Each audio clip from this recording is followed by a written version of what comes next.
Hi, everybody. My name is Dylan Waschenbach. I'm a career coach in business career services here at App State.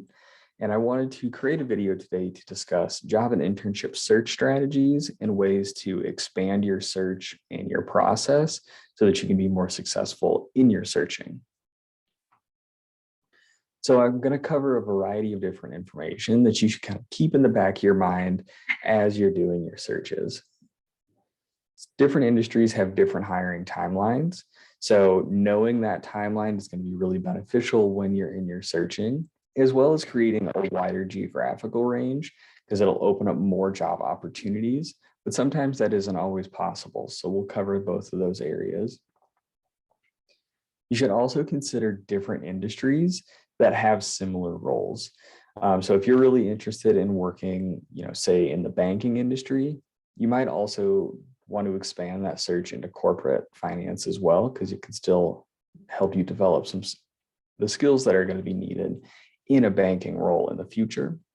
You can also search different alternative titles and roles that you might be interested in. Different companies name their job roles or positions differently.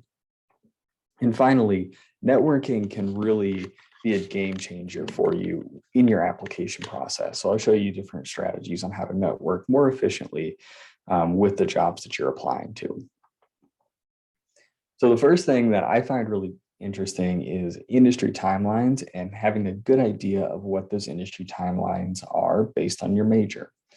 So this isn't like a concrete concept that is, a rule for everybody. But it's a pretty regular pattern that we see in career services based on the different industries that we help students find roles in and the recruiters and employers that we work with regularly. So depending on your career goals, you're going to have better success looking for jobs in different parts of the year. I always suggest to look throughout the year for different roles, but there are going to be times if you're looking in the off season, then it can be really discouraging if you're not finding the roles that you're interested in. But don't give up. You could just be looking and maybe you're too early, maybe you're a little bit too late and you need to adjust your searching just a little bit. But either way, there are still generally roles out there. There just might be a larger influx at different times of the year. So some of the things that we see regularly are with like finance and accounting. That's going to be pretty early on in the hiring timeline. August, September, October, that's kind of prime time. Even as early as June, July, or August of the summer before maybe you're looking for roles. So if you're in these majors, you want to start looking for roles very early on. That's going to be different than, let's say, a sales role where they hire generally throughout the year, but we really start to see a pickup in like November, December, January, and then all of the spring semester. And that's similar to like HR roles or general marketing roles, which are typically seen as like as needed roles, meaning that organizations typically know that they're going to need someone in this a little bit closer to when the hiring starts or when the start date is going to be. So we generally see these HR and marketing roles really start to pick up in January, February, March, right around the time of our career fair. So generally a little bit later. So if you were, say, a marketing major looking for roles in October, outside of really large organizations, you're probably not seeing a ton of different roles out there unless they're sales roles. As you get further into the spring semester, there's generally going to be more roles picking up in that, again, January, February timeline. So something to keep in mind. And that's something that we can talk about, individually based on your major and kind of what you're looking for with your career in an individual appointment. Another thing to consider is your geography. So if you're looking in a very specific area, you're obviously going to find less roles than if you were to expand your search to multiple different areas or multiple different states that you're looking into. And this can be difficult based on where you're going to live or what your options are going to be. So if you do employ a very wide range of locations, you're going to see more opportunities, but you might also have to deal with an additional headache of trying to figure out where you're going to live. Thankfully, many colleges and universities around the country provide intern housing for the summer because they have really similar goals and thoughts on how to help students out. So a lot of these organizations, you can stay in their dorms or whatever in their residence halls for a summer and pay rent based on kind of the market in that area.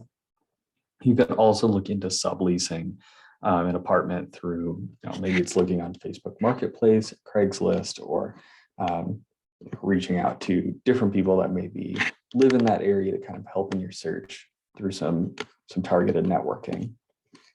If it's not possible for you to move, like you have to go home for the summer, you have to stay in Boone for the summer, whatever your situation is, you might need to be a little bit creative in how you're doing your searching for those roles.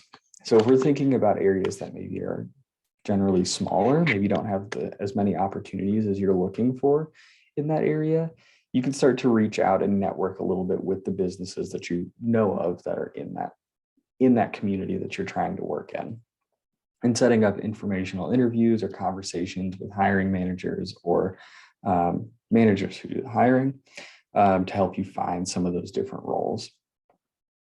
If you say you're going home for the summer or going back to a place where you've worked in the past, you can also be benefited by contacting previous supervisors and discussing different internship opportunities with the organization that you've already worked with, or if there's ways for you to gain more responsibility or shadow opportunities with them as well.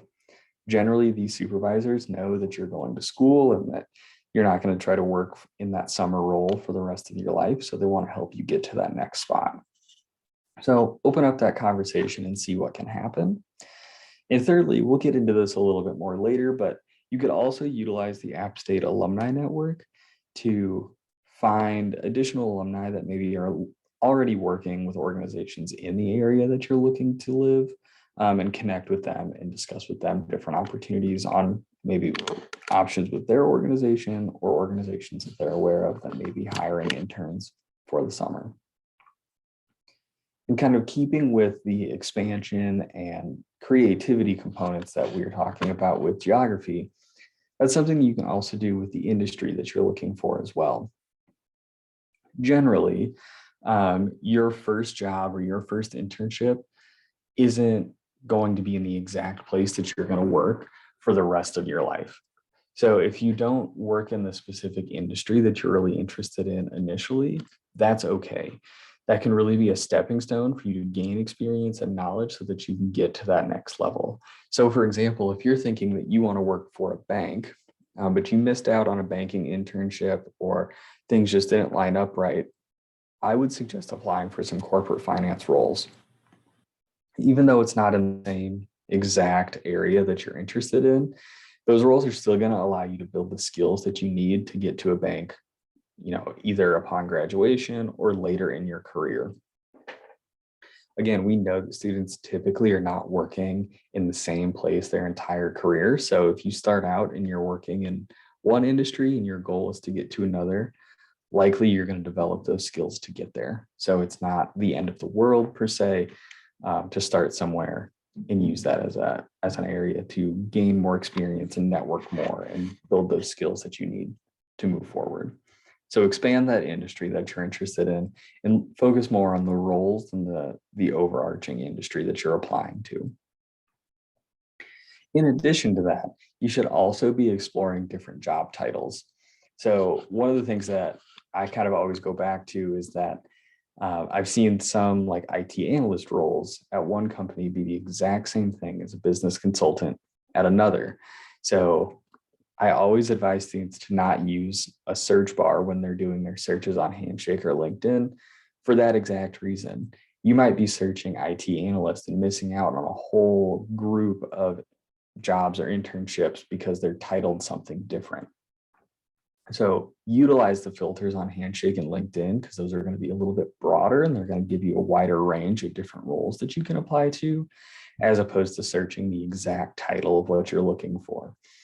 And to learn more about those alternative titles, you could utilize something like ONET, which is built out of the Bureau of Labor Statistics, and it gives you a summary of what the different roles are. So if you're looking for, let's say, an IT analyst role or a logistics analyst role, like I have in the example up here, starting with your search there, and then that'll give you additional job titles that you should be looking out for in your searches. So those are ways to really get creative in your search. If you're really limiting your search to one job title, expand that out a little bit, and likely you'll find jobs that are very similar that are just named something different. So that's another way to really be strategic in your search and really be creative while you're looking for different roles. In addition to that, networking is going to be really helpful for you in any application that you put out. So whether that's speaking with your personal network and getting to know the different professors or family friends or alumni that work in those different areas and maybe have really strong connections in those areas, can be beneficial so that they can learn more about you and you can learn more about them, and they might, working together, you can start to connect yourself with some of the different jobs that or organizations that you're applying to.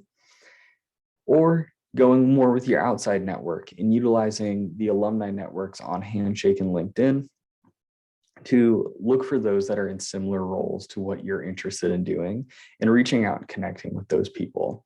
That's a really great way to learn about maybe a company's culture, what their day-to-day work looks like in certain roles. And then it's another great way to get connected to a recruiter or kind of put your foot in the door a little bit with some of those jobs that you're applying to. So the example that we have here on the right is a picture of what our alumni network looks like on LinkedIn. So in here, you can filter through with where a person lives, what they worked or where they work, what their major is, what department they are working in with an organization. And you can really filter that down to find people that are working at companies that you're interested in or working in roles that you're really interested in so that you can learn more about those and create a wider network, which will help you in your job and internship searches. So we've covered a lot of different things to really make your search more strategic. But if you have additional questions or want to discuss this further, feel free to set up an appointment with me on Handshake. Again, my name is Dylan Waschenbach, and I'm a career coach in business career services. So we've got more than enough time to meet with most students. So feel free to reach out on Handshake or send me an email directly, and we can set up a time to discuss this further. Good luck in your job searches, and feel free to reach out if you have any questions. Thank you.